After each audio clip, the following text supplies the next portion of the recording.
পিছনের চুলগুলা বাবরি কইরা কাট, আর দুই সাইডের চুলগুলা তেরত কইরা ফালাই দিয়া মাঝখানের চুলগুলা খাড়া কইরা রাখ। স্যার আপনার যে চুল এই কাটিং তো পসিবল না, খুব বেশি হলে ব্লেড দিয়ে সাইজা সব চুল ফালাই দিয়া জনি সিক্স কাটিং দেওয়া পারি। আমি যেমনে কইছি অমনি কাট। আরে স্যার আমি তো ডাক্তার নাবিত না, আমি সব চুল টুল কাটতে পারি না। পারস না মানে?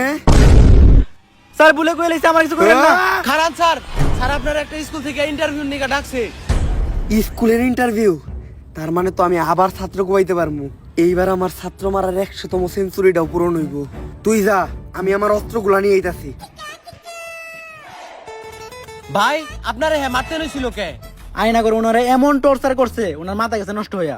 আর আমি হইলাম তার ডাক্তার, মাথার চুল ফালাইয়া সব রকম থেরাপি দিয়া অনেক চেষ্টা করছি, কিন্তু তারা ভালো করতে পারে নাই। তার নেশা একটাই, ছাত্র মারা। তার পেশাও একটাই, ছাত্র মারা। উনি যতক্ষণ ছাত্র মারে ততক্ষণই উনি ভালো থাকে। ছাত্র না মারতে পারলে তার মাথা ঠিক থাকে না। উনার আগে ডাক্তারে উনি একটা প্রশ্ন করছিল, কিন্তু উত্তর দিতে পারে নাই, তাই মারি লাইছে। ডাক্তার মানুষের সামান্য প্রশ্নের উত্তর দিতে পারে নাই? কি এমন প্রশ্ন করছিল? আরে ডাক্তারে পরে সায়েন্স নিয়া, হ্যাঁ প্রশ্ন করছে কমার্সের। আর উনি একটা কথাই শুনতে পারে না, সেটা হইলো পারি না। আর কেউ যদি মনের বলে এই কথাটা বলে ফেলে, তাহলে তার আর কখনো বাঁচানো সম্ভব না। স্যার এই যে উনি ওমর ফ্রম সুইজারল্যান্ড। তো স্যার ওর লিগে তো কিছু কোয়ালিফিকেশন দরকার। আপনি কি আপনার সার্টিফিকেট গুলো আনছেন?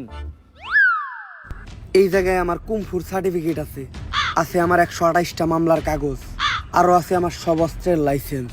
এগুলা দিয়ে তো টিচারের চাকরি পাওয়া সম্ভব না। আপনার কি আর কোনো স্কুলের সার্টিফিকেট নাই? আর কি কোনো সার্টিফিকেট লাগবো? আরে না, আর কোনো সার্টিফিকেট লাগবে না, আমি তো মজা করতেছিলাম। আর স্কুলে ঢোকার সময় আমি কিছু প্লেয়ার পোলাবার নেমেরে লাইছি। আমি এখন পিটি করাইতে যাইতেছি। এই ফাঁকে আপনি লাশগুলা গুম করার ব্যবস্থা করেন। কিন্তু ওরা কি দোষ করছিল? আমি ওগরে নিউটনের সূত্র ধরছিলাম, পারে নাই, তাই মেরে লাইছি। আমার তো কিছু মাথায় ধরতেছে না। পেলের পোলাপান নিউটনের সূত্র মারবো কেমনে? আরে আমরা ক্লাস 10 পুলাবানটা তো কোনো সময় পিটি করি না, আজকে আমাকে পিটি জন্য দাঁড় করানো হলো কেন? তাই তো, খেজুর গাছে ভূত। আরে এই শান্ত হও তোমরা। আজকে এনে তোমাকে ডাকা হইছে তোমাকে নতুন স্যারের লগে পরিচয় করা দেওয়ার লিগা। আর এই যে এনেই তোমাকে নতুন স্যার।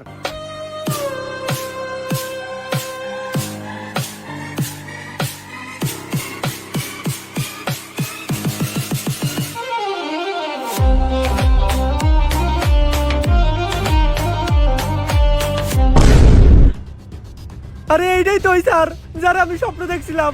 উনি তো আমাকে সবারে গুলি করে আর কোপায় মারতেছিল। আরে বেটা তুই এর দিকে ডরাইতেছস? জানতি কাওয়াই চাল হের সাথে নাই মাল। টাকলা দেখা যায় পুরা কার্টুনের মতো। কয়েকটা খেলনা নিয়ে এসে আমাকে ভয় দেখাইতে। আরে বেটা গুলি করা আর কোপানো তো বহু দূরের কথা। ও আমাকে গায়ে একটা ফুলের টুকাও দিতে পারবো না।